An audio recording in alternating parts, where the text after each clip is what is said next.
Everyone, ఈరోజు దమ్ బిర్యానీ ఏ విధంగా చేయాలో మనం హైదరాబాద్ దమ్ బిర్యానీ కావాల్సిన పదార్థాలు అన్నీ క్లియర్గా తెలుసుకుందాం. ఈ విధంగా గుమగుమలాడే బిర్యానీ ఎలా చేయాలో చూడండి. మరి కావాల్సిన పదార్థాలు చికెన్ చక్కగా ఉడికి ఈ విధంగా నోరూరించే విధంగా ఉంటుంది. మనకు ఫస్ట్ 2 కిలోల చికెన్ తీసుకోండి.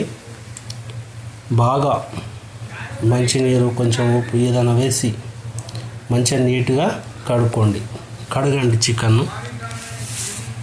ఈ విధంగా ముక్కలు కొంచెం పెద్దగా ఉండే విధంగా చూడండి. బిర్యానీకి మరీ చిన్నవి కాకుండా ఫస్ట్ మీరైతే మరేమంటారు పచ్చిమిరపకాయల కారం వేయండి. తర్వాత ఉప్పు వేసిన తర్వాత ఇక్కడ కారం పొడి 2 కిలోలు కాబట్టి 4 చెంచాలు వేసుకోండి. 4 చెంచాల మంచి ఎర్ర కారం పొడి. మీ ఇష్టం ఎంత వేసుకుంటారో. పసుపు కూడా వేయాలి. పసుపు వేసిన తర్వాత ఈ విధంగా ధనియాల పొడి, జీలకర్ర పొడి, మిరియాల పొడి వేయండి. తర్వాత గరం మసాలా పౌడర్ వేయండి. చికెన్ బిర్యానీ గరం మసాలా పౌడర్ ఉంటుంది.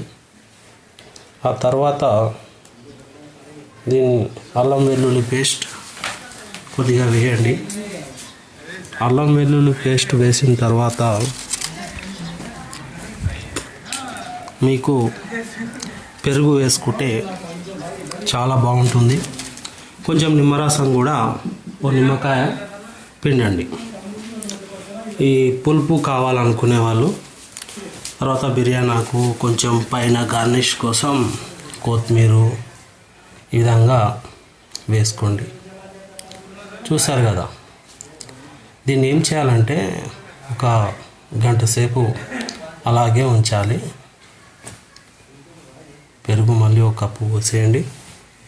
అంటే ఒక 1/2 లీటర్ కాకుండా 1/4 లీటర్ అంతా పోసి కొత్తిమీర పైన మళ్ళీ కలపండి.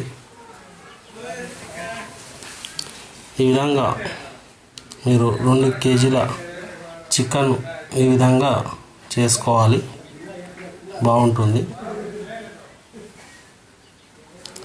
ఈ విధంగా కలిపి దీన్ని రెస్ట్ తీసుకొని అలా ఒక గంట సేపు, అంటే చికెన్కు ఉప్పు కారం తర్వాత మసాలా అంతా బాగా గుంజుకుంటుంది, పీల్చుతుంది. అలా ఉండండి. ఇప్పుడు మనము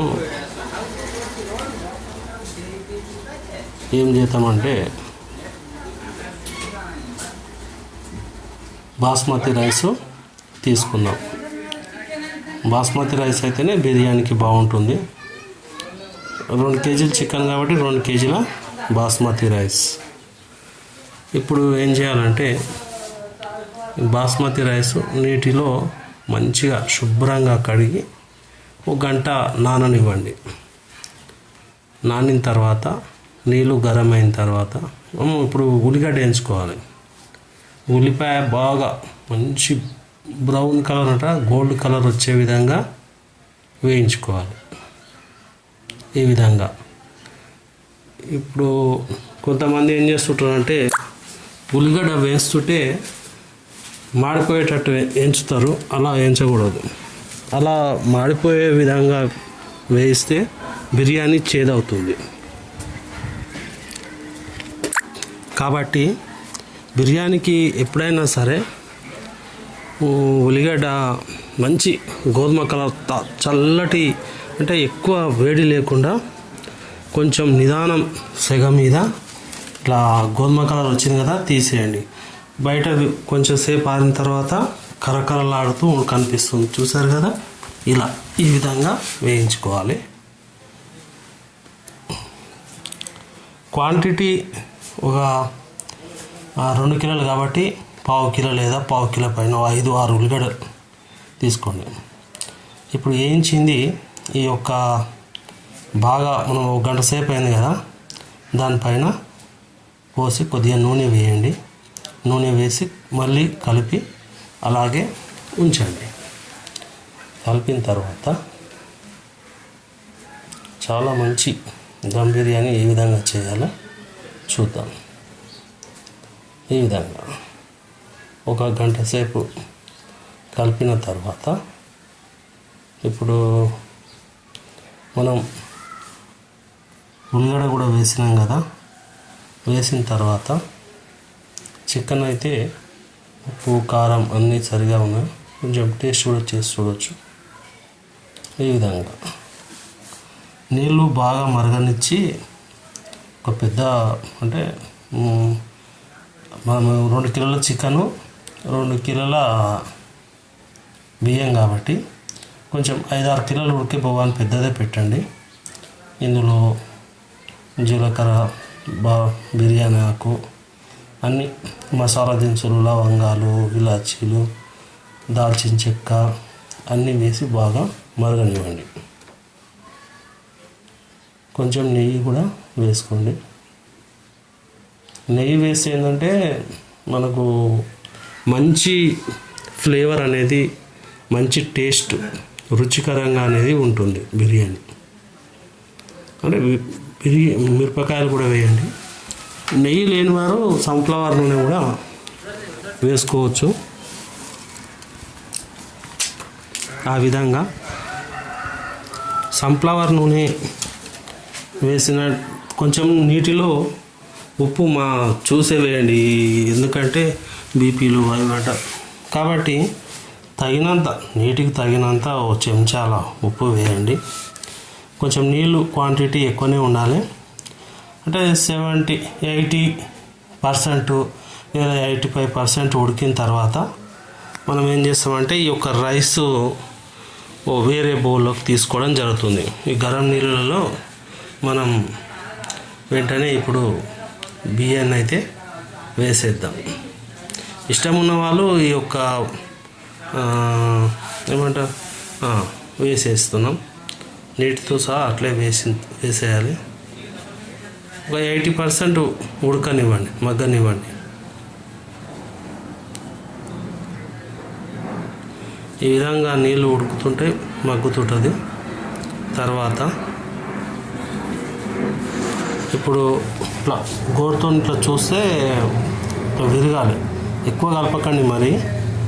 అన్నానంతా ఒక బౌల్లోకి జాలి ఉంటుంది కదా, అందులోకి తీసుకోండి. నీరంతా పోయే విధంగా తీసుకొని ఈ విధంగా బియ్యం క్వాంటిటీకి నీరు ఎంత పోయాలి ఇందులో అనేదానికి కూడా లెక్క ఉంటుందండి. 2 గ్లాసుల బియ్యం తీసుకుంటే 3.5 గ్లాసుల వాటర్ పోయాలి. 3 గ్లాసుల లేదా 4 గ్లాసుల వాటర్ పోయాలి. కొద్దిగా నీరు మిగులుతుంది, అది ఉండనివ్వండి. ఈ విధంగా తీసుకోవాలి.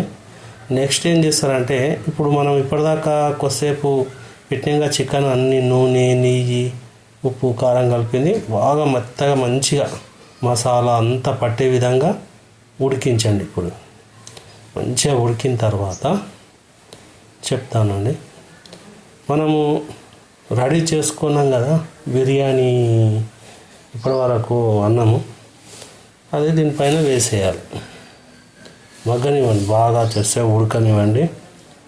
ఉడికిన తర్వాత ఈ విధంగా పొగలు కుత అని ఉడుకుతుంది. మంచిగా ముక్క గిట్ట చూడండి టేస్ట్ అసలు ఎలా ఉంది, చికెన్ ఉడికిందా లేదా. కొంతమంది చికెన్ ఉడకకముందే బియ్యం వేస్తూ ఉంటారు, అట్లా కాదండి. చికెన్ మంచిగా ఉడికి నీరంతా కూరలోకి ఇడుస్తుంది. అప్పుడు ఈ విధంగా పైన అన్నం అయితే వేయండి. బిర్యానీ రైస్ ఒకేసారి మొత్తం వేయకుండా లేయర్గా వేసుకోవాలి. పైన కొత్తిమీర గార్నిష్ చేసుకోవాలి. మీకు ఈ సెఫ్రాన్ పాలు కూడా వేసుకోవచ్చు టేస్ట్ కోసం. నెయ్యి వేసుకోండి మళ్ళీ కొద్దిగా బాగుంటుంది. రంగు కూడా వేసుకోవచ్చు ఇష్టం ఉన్నవారు. ఈ విధంగా నెయ్యి వేసుకొని కొద్దిసేపు ఆగి మళ్ళీ లేయర్గా అట్లే అన్నం వేసుకొని మధ్య పైన ఆనియన్ మాత్రం వేయండి, ఉల్లిగడ్డ వేయించిన ఉల్లిగడ్డ, కొత్తిమీర ఆ విధంగా వేయండి. ఇప్పుడు నెయ్యి కూడా వేసి, ఇప్పుడు కొద్దిగా నీళ్ళు మిగిలినాయి కదా, మనము క్వాంటిటీ తీసుకున్న వాటర్ ఎంత పోయాలని ఆ వాటరు ఈ యొక్క పాత్రలో అయితే పోసేయండి. పోసి సన్నటి సెగ మీద నిదానం మాడిపోకుండా అక్కడే దగ్గర కూర్చొని సన్నటి సెగ పైన ఉడికించండి. అంటే గోధుమ పిండి డక్కన్ కొంచెం పెడితే బాగుంటుంది. అలా లేనివారు మామూలుగా డక్కన్ కూడా పెట్టచ్చు. ఇట్లా పెడితే కొంచెం మంచిగా ఉడుకుతుంది అన్నట్టు. ఇట్లా సన్నటి ఒక తవ్వ తీసుకొని దానిపైన పెంకు పెట్టి నిదానం, అంటే ఎక్కువ మాడిపోవద్దు అన్నట్టు, దాని మీద ఏదైనా బరువు పెట్టేసి అలాగే మంచిగా దమ్ము తిని ఉడికిన తర్వాత మనకు బిర్యానీ అనేది గుమగుమ మంచి స్మెల్తో తయారవుతుంది. అంటే లేనది ఏదో ఒకటి కడాయిలాగా పెట్టి బరువు ఏదైనా సరే పెట్టవచ్చు. ఇప్పుడు చూడండి, ఈ విధంగా బిర్యానీ అయితే మంచిగా ఉడుకుతుంది. మనం ఇట్లా కింది నుంచి కలిపి తీస్తే ఈ విధంగా మనకు బిర్యానీ అయితే కనిపిస్తుంది. ఈ విధంగా అండి బిర్యానీ చేసుకోవడం చాలా సులువుగా మంచిగా బిర్యానీ అయితే ఉంటుంది. మాడిపోకుండా మంచిగా చికెన్ ఉడికిస్తే అందరూ ఇష్టపడే విధంగా చాలా బాగుంటుంది. ఇలా చేసిన తర్వాత ఇక తినడమే. మరి మీకు నచ్చితే లైక్ చేయండి.